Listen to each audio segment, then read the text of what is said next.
Hello and welcome. I'm going to be answering NECO 2019 Economics Objective Past Question 54. If the price index of a country's average import in 1996 was 80 and the index for average export price was 100, the term of trade is A 65, B 75, C 80, D 125, E 130. So what you're looking for here is term of trade. And in term of trade, what you basically do is to get the ratio between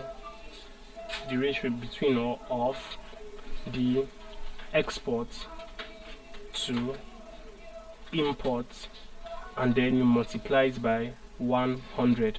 So that's how you get the term of trade of the country. So term of trade, to expand this formula, will be the export price, the average export price, divided by the average import price multiplied by 100. So in this case, the average export price was 100 and the average import price was 80. So multiplied by 100, that is 1.25 multiplied by 100, which is 125. And 125 is option D. So option D, 125, is the answer to this question.